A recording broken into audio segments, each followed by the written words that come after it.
From Isaiah chapter 54, it's talking about the future glory of what God is going to do with Israel, and it also is talking about the future glory of God's people. And it's a point of encouragement, and I have a couple verses that I'm going to pull out of this. I'm not going to preach the whole chapter, but a reflection on the following might be helpful.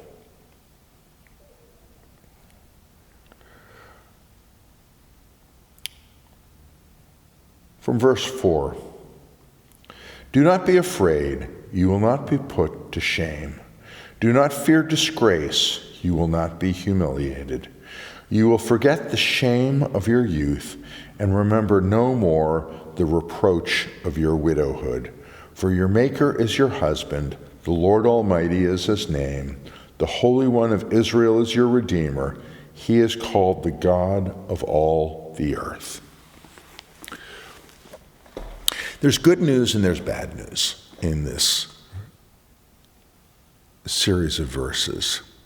The good news is that the end of all things is a good end. The end of all things means God's going to restore, God's going to care for us, God's going to do something good and excellent for his people.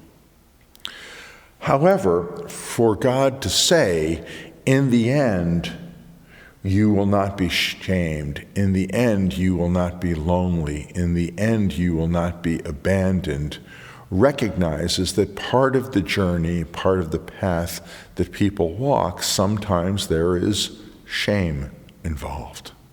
Sometimes we have morally fallen short and it becomes public, and it ends up having an impact on who we are. Sometimes what ends up happening is for us to really value and treasure the fact that in the end we're not going to be lonely.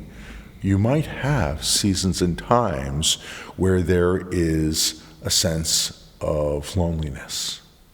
You might be in a season and a time and a place where things are uncomfortable and where things have fallen short of where you would end up finding comfort.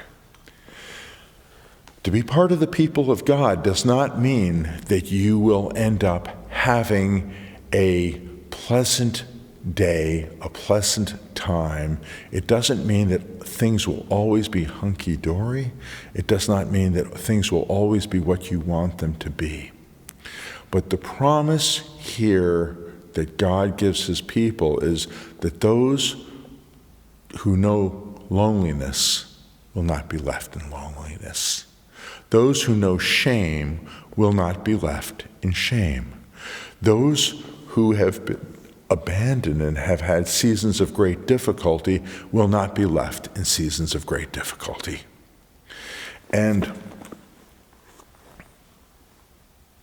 sometimes the greatest problem and the greatest difficulty that people have is we take a look at our circumstance, we take a look at our situation, and we go, this is truly horrifying, and we can't imagine that there is a positive and an excellent conclusion that comes out of the place that we are currently in. And the promise of Isaiah 54 is God says, you have known difficulty, you have known seasons that have challenged you, you have known loss, you have known all the things that have gone truly wrong. But the promise that God makes is in the end, his comfort is there. In the end, his being with us is there. In the end, what ended up traumatizing us is going to end up fading and receding. And in the end, the good that God wants to do is going to be fully accomplished. Part of being in a congregation is you will be part of a people who have gone through what you're currently going through. Part of being in a congregation is as you are taking on a challenge for the first time, there may be others who have made it through the challenge and will have words of encouragement about what happens on the other side. Part of what ends up happening is Our being part of the people of God is we need to know, we need to remember, and we need to believe that ultimately what God has promised is going to happen is going to truly and actually and really happen. This is for our benefit. This is what the future holds. And even though there's points where we walk through difficulty, that is not going to define us. That is not going to be the final destination, and that is not going to be what happens with us. But this gives us opportunity to relate to others who go through difficulty. This gives us opportunity to encourage others. This gives us opportunity to see the world, the good and bad around us, and be able to encourage people. Shalom.